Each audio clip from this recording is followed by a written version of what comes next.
Welcome to Beyond Broken Hungry. We understand the struggle of juggling your career, relationships, nutrition, fitness, and finances while trying to pursue your dreams. And, stay sane too. We're here to make that both simple and fun for you. In this podcast, we interview a variety of wellness experts to share their expertise with all of us and make this journey we call life just a little bit more balanced. We're stumbling towards wellness right alongside you and are so happy to have you with us on this journey. So, with that in mind, let's jump right in to this week's episode of Beyond Broke and Hungry. All right, everyone, welcome back to another episode of Beyond Broken Hungry. I am one of your hosts, Dara Sweat. And I am your other host, Ellen Hogan. And we are sitting in a Starbucks right now, so apologies if you guys hear some Frappuccinos being ordered in the background, but that's what, that'll be okay. We're here with Jared Graybeal. He is just this jack of all trades, all over entrepreneur, leader. He's a certified personal trainer, fitness nutrition specialist, behavior change specialist, just like all of the things. I'm really excited to hear about how he balances all of this and still maintains to have this healthy lifestyle. Jared, thank you so much for being here with us today. Yeah, thanks for having me. Absolutely. So just to kind of go ahead and get things started, why don't you tell us a little bit about yourself and how you became this jack of all trades, inspiring entrepreneur? Yeah.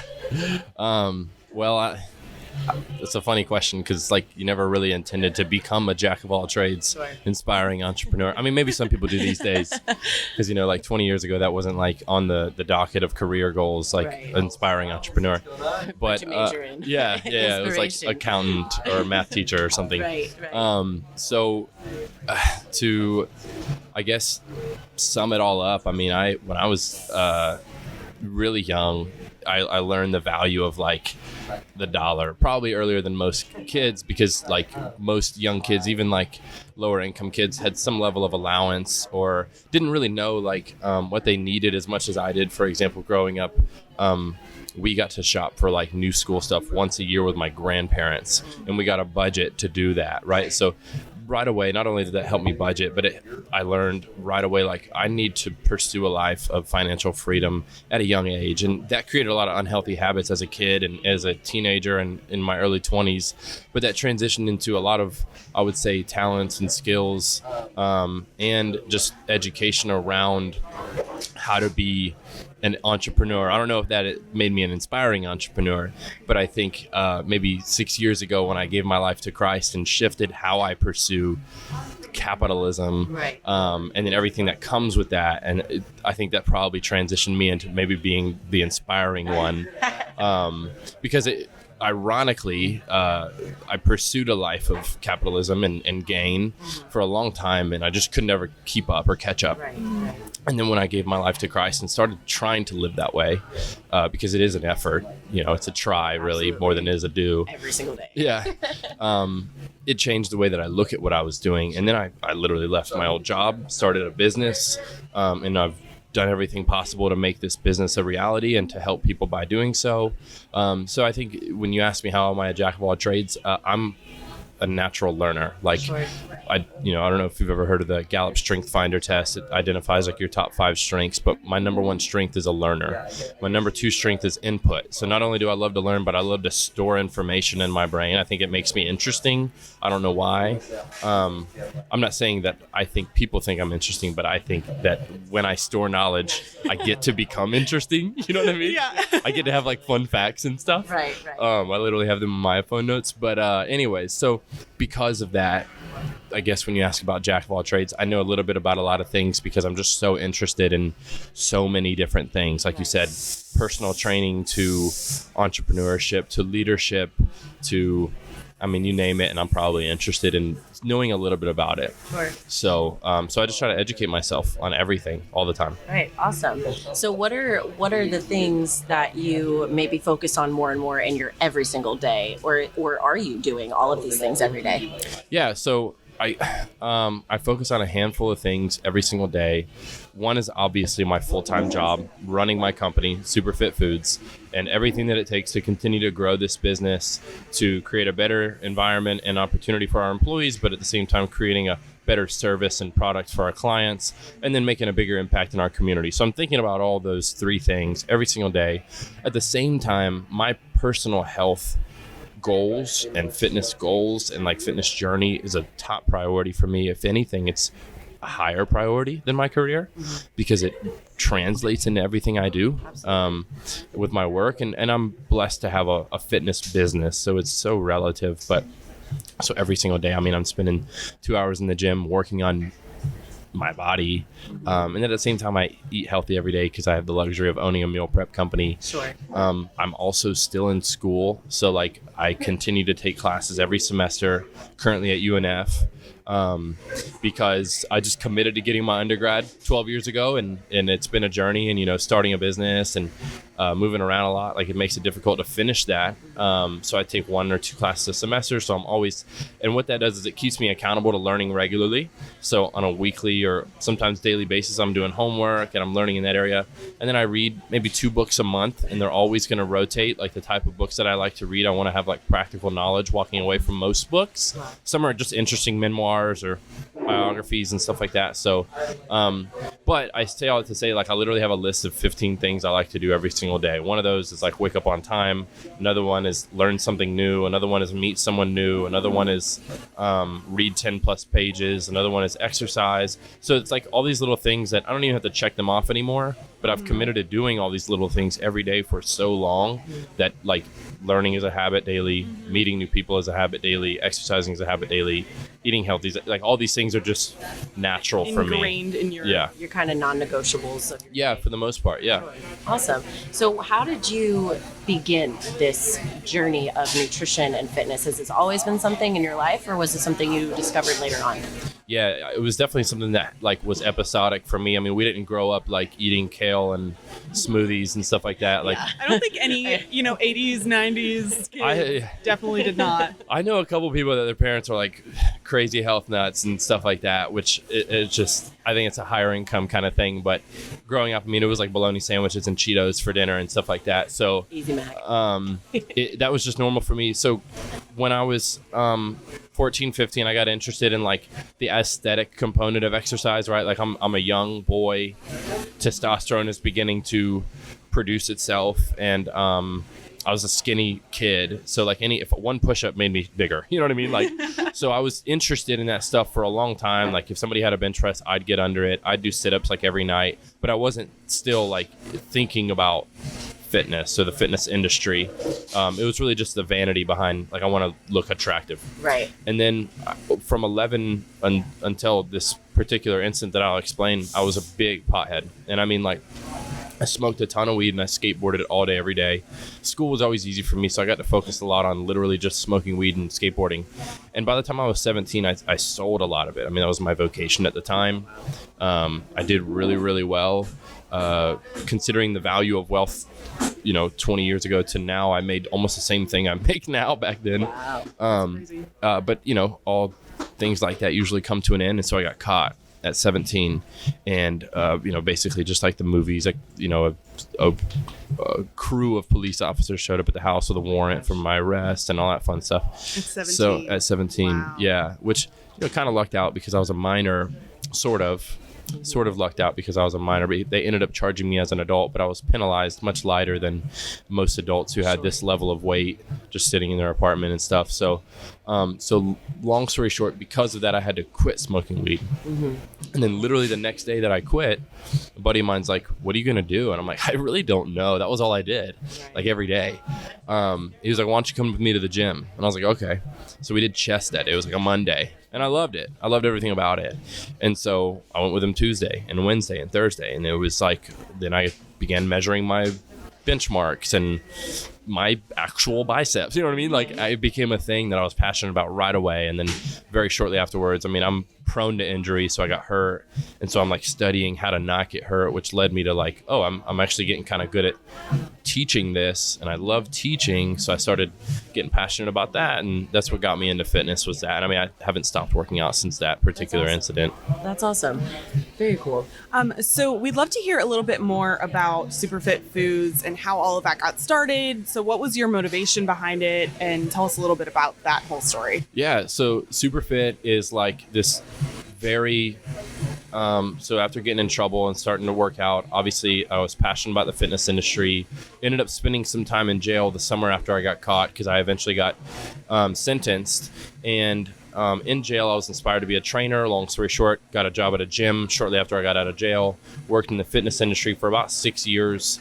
Ended up being a GM at a large health club chain throughout the United States. And in January of 2015, I decided to take a leap of faith and quit that corporate job and to open my own gym. I figured I had enough experience at this point. I put together like an 11-page business plan, pitched it to an investor where I'm from, Lakeland, Florida. I was living in Jacksonville running the gym at the time, but I pitched this business to an investor. He approved it. And then I moved back the last week of January to Lakeland, Florida, because we were going to open this gym on February 2nd. We were going to start the construction on a, like 2,000 square foot. It was going to be a small training model, Orange Theory, CrossFit kind of model. Mm-hmm. But that Sunday, the investor backed out. Oh, man. And so I had no money saved. I had basically risked it all to go back to Lakeland to open this gym, pursue my dreams. But fortunately, literally the 2 weeks before that happened, and what really inspired this leap of faith for me was I visited church for the first time in years. And I won't go into the whole story, but in jail I got saved. But coming out of jail, I didn't really change anything. There's not a lot of sanctification taking place in county jail. So when I got out, I was on house arrest for a long time. So I didn't ever go back to church until literally like 5 years after jail. I got invited January of 2015, went, and I walked out like, I need to leave my job. I need to open my gym. It's just something about, obviously, I wouldn't call Jesus a plan B, but like knowing there's always a fallback. Like even if you fail at this mission or this vision, like you're still a child of God, you still have value, like all those cool things, right? And so very inspired by this sermon, clearly, and went back to Lakeland, didn't get to open the gym. So I started training one-on-one at a local Gold's gym. And within a month, I was actually doing really, really well. I set my own rates. I was making a lot of money. And I met who would become my partner at SuperFit Foods. And he was just like, hey, man, do you still want to open your gym? And I was like, I think that's maybe not in the cards for me right now. And he was like, well, what else are you going to do? You don't want to train forever. Not to devalue training, but like I am an entrepreneur. Like I'm a business guy. Sure. So, and he could see that. So he was like, well, what if we started a meal prep company?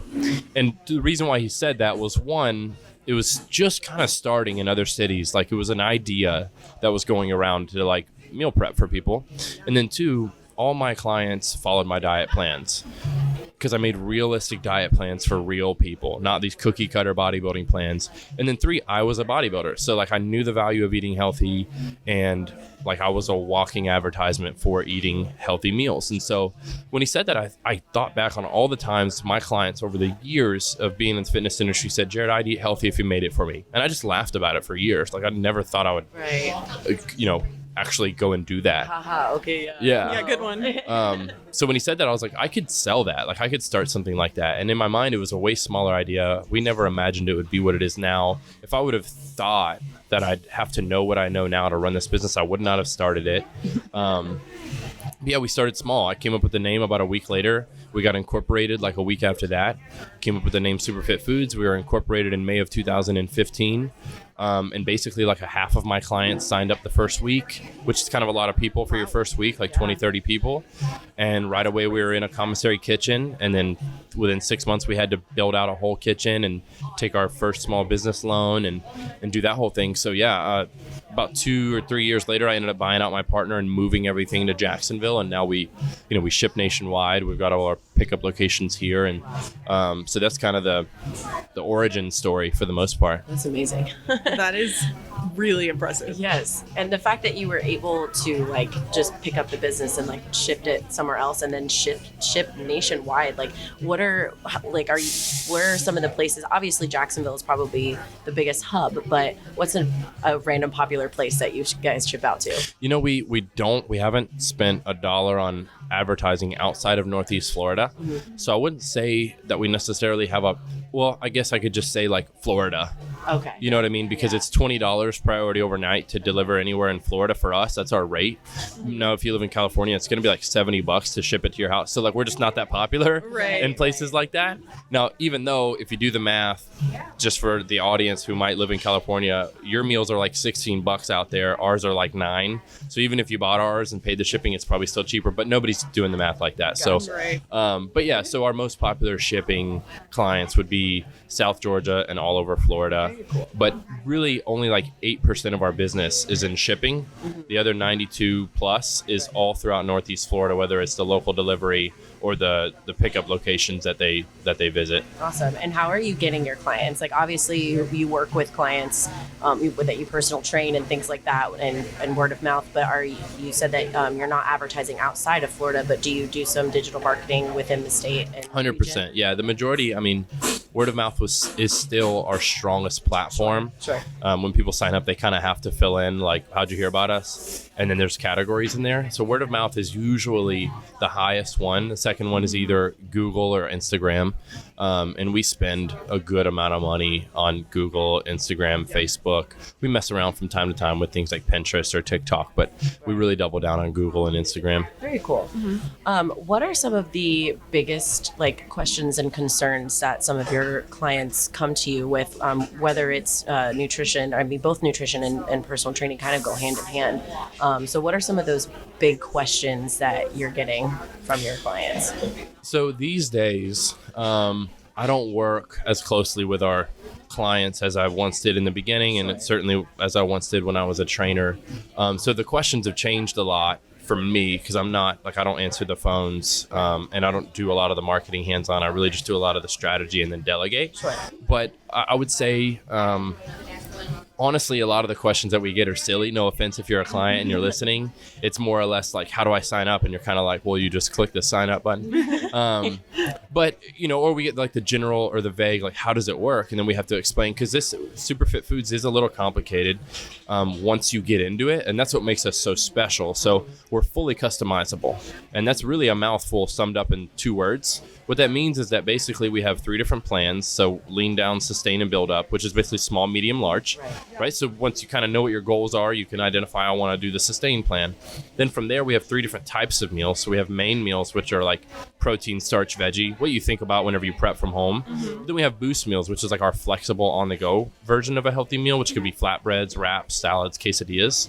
Just minimal cheese, minimal seasoning, but like it's just easier to eat on the go, and you're getting a flatbread or something like that. Buffalo chicken flatbread, right? That's an example. And then breakfast meals, which is kind of what you think of, but we have like chorizo burritos, and then we even have like protein pancakes, right?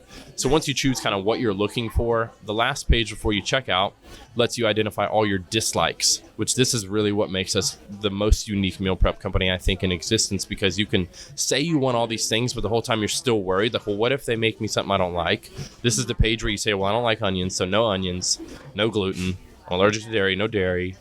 And now that you click no dairy, it's going to automatically disqualify you from any of the flatbreads because those have cheese, right? So like our selection system is so unique and proprietary. So people usually have questions like, oh my God, what if I don't like this? We're usually like, wait till the last page. You get to say no broccoli, or you get to say, like, let's say you're vegan, but you don't want soy products. You want all natural product. You can do the vegan plan and say no soy. It's going to eliminate a lot of items for you, but you're still going to get 5 to 10 items each week that are unique and a variety. So that's usually answers a lot of our clients' questions on the SuperFit Foods side. Really the questions that I get sometimes when I interact with people in person about their fitness goals is kind of the normal question, like, hey, I want to reach such and such goal or lose such and such weight. What do you recommend? And I'm never the person to be like, the lean down plan, because I have no idea. Like, it might be a heavy set person that needs the build up plan calorically, but just needs to stop eating fast food or processed foods and stuff like that. So sometimes I have to, if I'm involved, ask some more qualifying questions like, well, what do you normally eat? Oh, I normally go to this place once a day. Oh, okay, so you're under eating. That's why you're particularly overweight or obese. You actually under eat. Okay, well, we need to create a balanced diet in your lifestyle. You don't need to eat less, you need to eat more.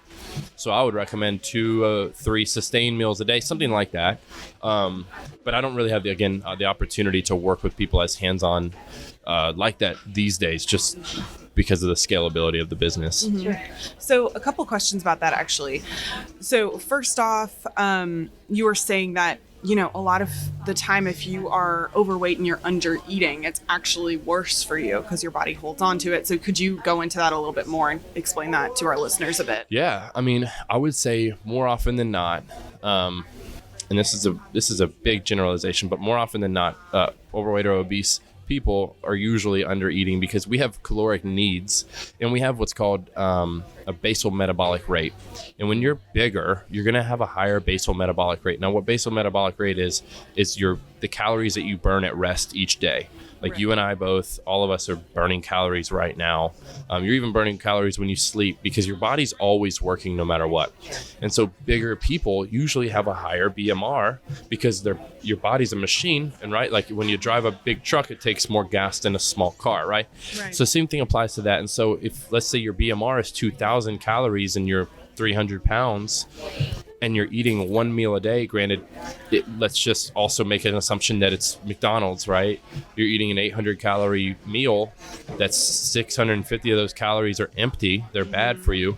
So not only are you under eating, but you're taking in something bad for you. So what your body's going to do is store everything as fat. This is oversimplifying it, of course, because it's hibernation mode. The best way I can explain it, right? So when you undereat, you're usually not going to convert protein to building muscle.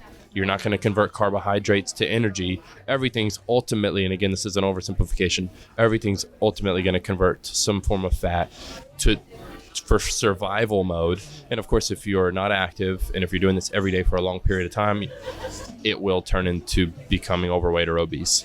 So that's a common, under eating.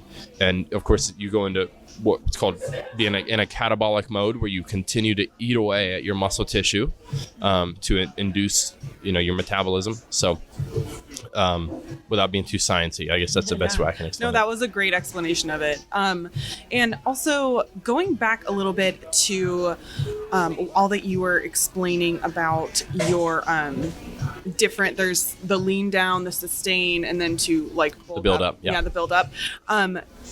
Are they mostly based on calories? Is that the difference between them? Yeah. Is it okay? Is there any difference between, say, if you're trying to lean down, is there any point where you recommend less carbs or less fats to anybody, or is it all it's just about balance? Generally less calories? Yeah. So like the menu items is the same exact thing, just the portions change. Gotcha. So like on average, our lean down meals are 300 calories, 350 calories tops. On average, our sustain is 400 to 450, and then on average, our build up is 550 to 600. So it's just kind of like, what's your caloric goal? And then basically the protein, carbohydrate, fat balance is like protein and carbs is usually 50-50. We don't do any added fats, so the fats are going to come from the protein source. So you're looking at, the build-up plan on average is 7-ounce protein, 7-ounce carb, half a cup of veggie. The sustain plan is 5-ounce protein, 5-ounce carb, half a cup of veggie. And the lean down is 4-ounce protein, 3-ounce carb, half a cup of veggie. Because half a cup of veggie is now a lot of carbs for a lean down. But anyway, so it's basically like a 50-50 split. Cool.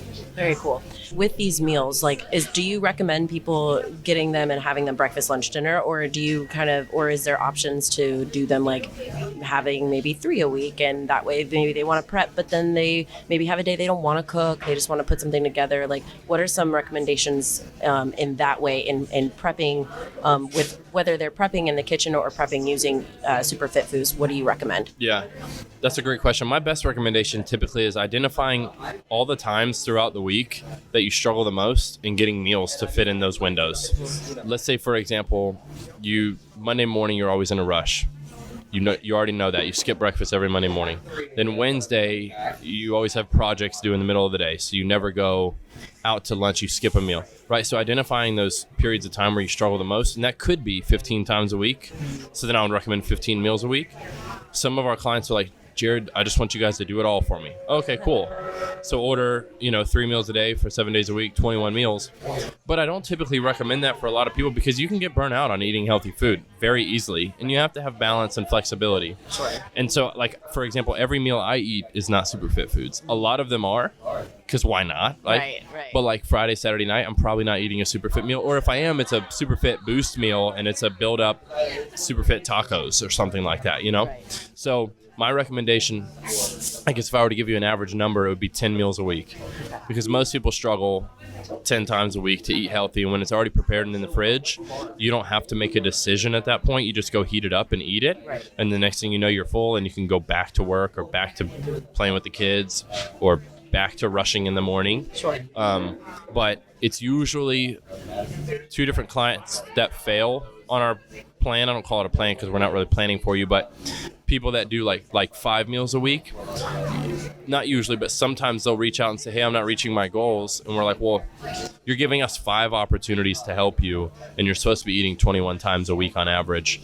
I don't know that we're that responsible for your fitness results. Sure. If you're only eating 5 of our meals, right? Because you could be eating a bunch of crap after that or nothing. And so and then we have some clients that again do like 3 or 4 meals a day, 7 days a week, and then they just cancel all of a sudden because like, I was really getting burnt out on such and such, and we're like, well, why don't you just do less? Right. Like my opinion is that, let's say you're the average married couple, right? Like, get our meals for lunches, a couple dinners on the nights that you both work late, and then enjoy your evenings together and enjoy your flexible weekend. And that usually ends up being like 10 meals a week. Sure. So Cool. 10 is kind of my hot number. All right. So just a nutrition question in general. For those that are trying to get started and just have no idea where to start, what they should be, what kind of, I hate using the word diet, but what kind of lifestyle should they be following?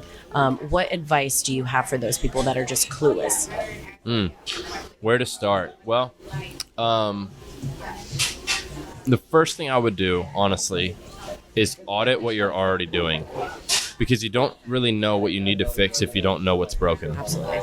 So I guess if I was to recommend somebody that's thinking about adopting a diet, like a new diet, I would say, well, don't do anything yet. Take the next 3 days and just record what you already do, even though you're cognizant of it now. So don't change anything. If you normally get a croissant every morning at Starbucks, like keep doing that for the next 3 days and just write it all down.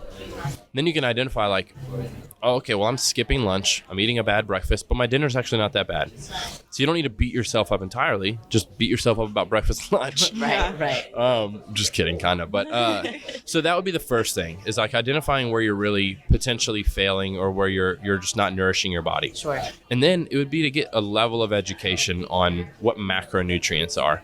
And then you can look for them. I think one of the best hacks, honestly, is like just to look for protein, because you will always find carbohydrates and fat. Like you don't have to go around asking for carbohydrates and fat. Don't know it. It's just literally everywhere. But like, if you're looking for, okay, I need to make sure I get protein at every plate, you'll inevitably probably get some carbohydrates or some fat. So, and then that comes down to lean meats, right? Which you think this is common knowledge, but it's honestly not. But grilled chicken, fish, turkey, red meat, if you're okay with that from time to time, things like that, which isn't necessarily a lean meat, but it's a healthy meat in moderation. So, but then I would say commit to eating 3 times a day. Don't make it perfect, but just commit to, okay, I'm going to do something for breakfast, something for lunch, something for dinner, and there's going to be protein at every single one of those plates. That's where I would start. And then there's different things that I would add on after that, but I would just say like 3-part starting. 1, take 3 days to audit what you already eat. 2, make a commitment to look for protein. And then 3, commit to eating 3 times a day. It's super basic, but that's just where I would start. And then there's lots of pieces and elements that I would add on after that, but I don't want to overwhelm the audience. Sure. No, it can be a little bit overwhelming. I started trying to count my macros back when I was in college, like 6 years ago, and I felt super overwhelmed by it. I hated it. It was just like I lived with a girl that was a bodybuilder, so I was taking a lot of advice from her, but like I didn't look anything like her. So it was, when you're in college and you're young, like your brain just doesn't quite work the way that I feel like it does now. And I just got really overwhelmed by it. I felt sick because I'd never eaten that much protein in one day. Like I could never get my protein count. And I always felt like this just didn't work for me. So I was really scared off from it for a while. But actually, when COVID hit again, pre-COVID, I was doing the whole Beachbody thing and got in the habit of counting the containers. And I woke up one day and I was like, I'm basically counting macros if I'm counting something. So why don't I just go back to that, give it another go? And that's exactly what I did. I didn't change what I was eating so much, but I just downloaded MyFitnessPal and put in some, my weight and maybe the goal and how active I was, and just started recording everything. And then after about a month of doing that, I just from doing that felt better. So I took that next step, and I was like, all right, because I work out at Graham Strength and Conditioning, and so I reached out to our coaches, and I was like, I kind of want to dig a little bit deeper into my nutrition because I, obviously want to get my numbers right and all this stuff. And I finally am in a groove where, I enjoy it. I actually really love to count my macros. I love to be in control of what I'm eating, and also I'm not obsessing over it. So if I do go over oh my God, -5 fats today, I'm not like, oh my God, I have to go run 3 miles to burn this off. But it is just nice to be educated and be able to control that aspect of your health journey. Yeah. I think counting your calories gets a bad rap. Now, rightfully so, because a lot of people demonize it after their personal experiences, but I really think that's a personal problem. Right. So, a lot of dietitians hate on it and stuff like that, but if that's what helps you reach your goals, then try it. I think, really there is again, the word diet gets a bad rap as well, which no matter what you're eating, you're on a diet. Yeah. So it's the word has existed long before eating disorders existed. Sure. So but trying diets, one of those being counting your calories.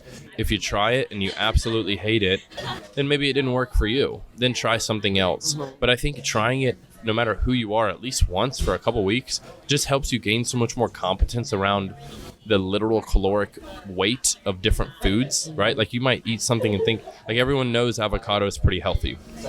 Most people probably don't know how many calories are in avocado. So if you put avocado at every meal and then you wonder why you can't see your abs, because you're eating a bunch of fat. Right. So identifying certain things and being like, oh, there's a lot of calories in this. It doesn't really fit my goal. Or saying there's actually not that much in this. I've demonized beef jerky forever when it's actually not that bad, or something like that. You know what I mean? So just doing it for a little while, if for nothing else but to gain competence around what calories actually look like and what different things actually make up of, I would recommend it. I think it's, and then like I said, if it doesn't work for you, just stop doing it, but don't hate on it. Right. Exactly. What kind of lifestyle or plan or prepping? I know you said you do bodybuild, so do you count your macros as well, or what does your nutrition kind of look like for you? Yeah, so I haven't competed in bodybuilding in 5 or 6 years, so I don't necessarily bodybuild anymore, but I've eaten that way since I was 21 years old. When I did my first show, I still eat the same. I'm way less strict than I was as a competitor. So no, I don't count them anymore because I pretty much know what's in every meal, and I eat those almost same meals every day. So and of course SuperFit Foods, I eat 3 build-up meals every day, and then 4, and then I have 1 shake and 1 juice. Every day. So I already know every single day I'm getting around the same thing. So I don't count them anymore. But again, I have the luxury of consistency. Sure. So now our meals have labels. So you don't really have to count your calories if you're eating meals because they show it. Right. You can plug it into MyFitnessPal. It helps. So that's what I do. Nice. Gotcha. Right on. So going back to the concept of caloric density, I know that, like you were saying, avocado and nuts are something that you don't realize how high they are in calories. One thing that I have heard as an idea of how to lose weight is just to eat a lot more vegetables and make, a lot of your plate cruciferous vegetables and stuff like that, because they're they're lower calorically dense foods. So is that something you would recommend for people that still want to get in a lot of food and feel really full? Or would you recommend more, would you recommend more calorically not dense foods, or basically a smaller meal of meat and nuts and something like that? That's a great question. I guess it depends on the person's goal, their lifestyle, how active they are, things like that. But if we're just talking about aesthetics, then I would say protein and greens. If you're how can I lean out in a healthy way? Then because greens, you can eat a ton of them, and it's not going to be anywhere near as much calories as mashed potatoes or something like that. Because 2 things. 1, they're low in calories and they're high in nutrients. But 2, if you eat a lot of something, you'll think that you're full. So there's like that psychological benefit to that. But I would say you can't just eat greens all the time. You got to have something that is satiating. So like a protein. Now, granted, if you're a vegetarian or a vegan, that's going to look a little bit different. Finding something that is high in protein to go with your greens. But that's normally going to have fat. And so it's kind of a different conversation. So yeah, like if you're trying to lean out and that's like your specific goal, we're not talking about performance or anything like that, eating meat and greens all the time is probably going to help you the most. What advice would you have for somebody who is too busy to make their nutrition a priority? Manage their time better. To be more specific though, because that is my response, but to be more specific, one thing that I do, any responsible adult should do this, is they manage a budget. Their money is managed, right? Most adults typically know how much is coming in and how much is going out each week or each month. The same thing should apply to your time. The thing about managing time is that it's easier technically because we never get more or less time. True. So You like always know what you're working with. yeah, Absolutely. every single week, God gives us 168 hours. It's a budget. And so we know that maybe we sleep 7 hours a night. That's 49 hours in the week. Just take that out of the budget. That's your rent, right? Whatever. And then you know that you work 40 hours a week. Take that out. That's 87 hours. It's out of the budget. And so you continue to break. Maybe you have date night once a week, 2 hours long. Take that out. You know, you work out 5 times a week for an hour. That's 5 hours. And I'm even as meticulous as adding in like commute time. I eat so much that I have like eating in my time budget because I eat 4 or 5 times a day and it's 15 minutes a meal. That you call it a time budget. That's a really good way of putting Yeah, it. that's a super cool. I've literally never thought of it like that. But it's like really cool. it's categorizing things for me. Yeah, and it, you know, and if you read in any of my literature or listen to my podcast or anything like that, you'll hear me talk a lot about it, because it's literally like the best hack of life. Because if you can manage your time, you can manage everything else. Absolutely. Now, the reason why time budgeting is so important, because you're being proactive, because there are things that happen in life maybe every day for some people that are unplanned, unexpected.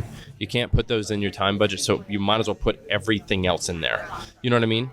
So, you know, for me, for example, again, all my workouts are in there. Even like every morning I read my Bible, that's in my calendar. So for me, my kind of rule of thumb is if it's going to take 30 minutes or more, it goes in my calendar. If it's less than 30 minutes, it's in my to-do list. If there's enough thing in my to-do list that could be in my calendar as like a bulk item, I just put it in there.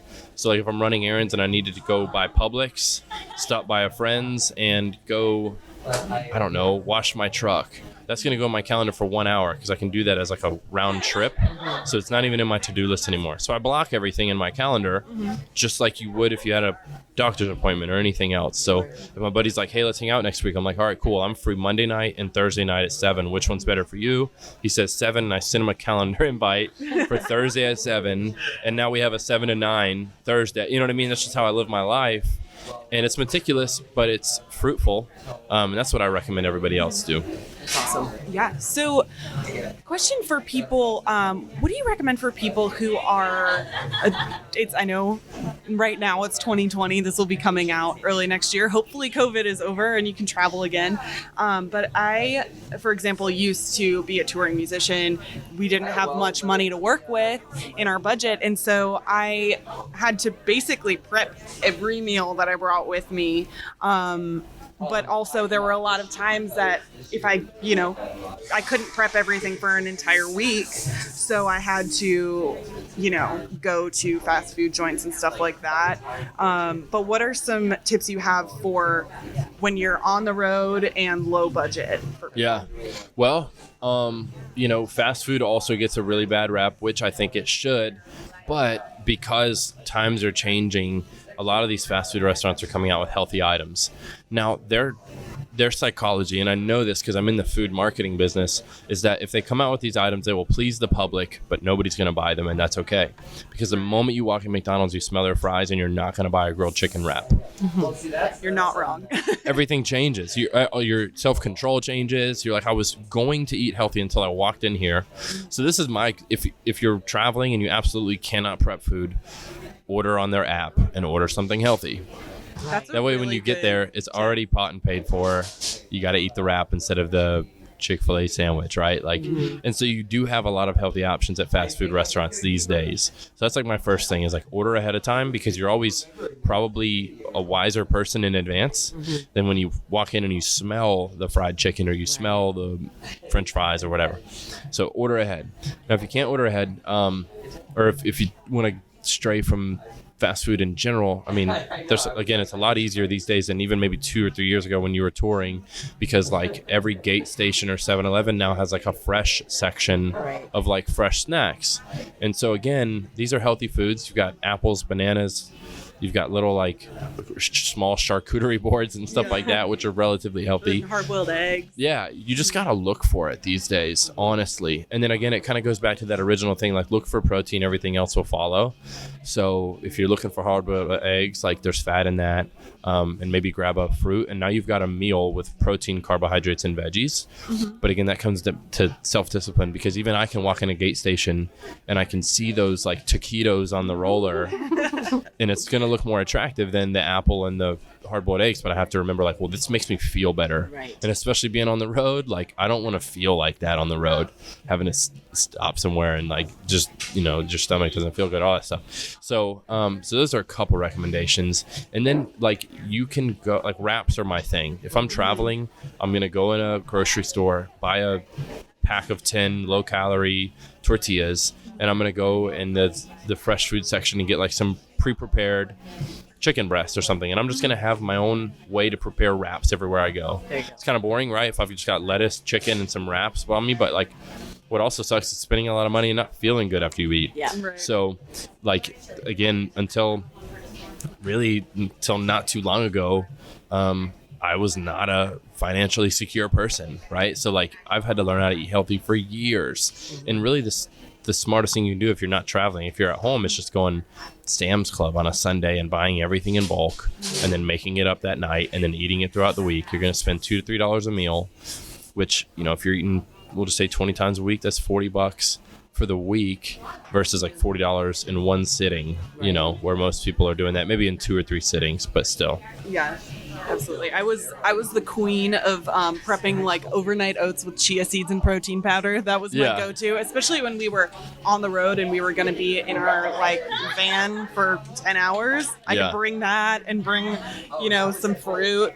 And every time that my bandmates would go in and get, you know, fried chicken and French fries, I would have something at least with me. And so I think it's just really important to be prepared. Yeah. Like you were saying. Keep it prepared. All right, so we have our 2 wrap-up questions that we're asking everybody for this season, because we want to know how many different definitions of it there actually is. So what is your definition of nutrition? My definition of nutrition? That's a great question. I mean, the first thing I think of is food. Like my definition is food, you know, and it doesn't really get much more elaborate than that. Right on. That's okay. What is your definition of balance? Yeah, balance is, you know, operating at a high level.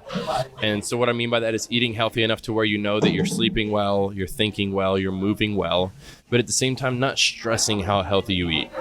So again, like my lifestyle, when I was a bodybuilder, I stressed my diet a lot, but it was for a goal. I wanted to win on stage. Now I don't live that lifestyle, but I want to continue to be lean because I'm confident when I'm lean. I want to continue to be extremely cognitively aware, because I know that when I'm aware, then I have new ideas, fresh ideas. I think well, and I strategize well, and I'm more successful. And that comes from my diet. And then I know that I get my best sleep when I don't eat crap. And we all know that we love good sleep. And so I always think about the benefits. So balance for me, again, is not stressing like being extremely healthy. It's finding a way to be pretty healthy all the time.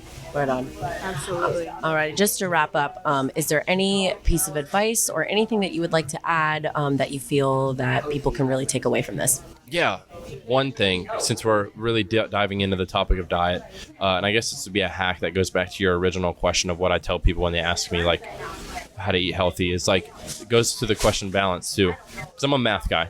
And I just say, try to live an 80-20 lifestyle, right? Most of us would gladly coast through school with getting B's and be happy about it. I mean, there's some of us that need A pluses and stuff, but I'm a B guy. And 80-20. So for example, you're supposed to eat 21 meals a week. On average, you should be eating 3 times a day, 7 days a week. Now, if you ate 17 healthy meals and you ate 4 of whatever you want, that's an 80% grade.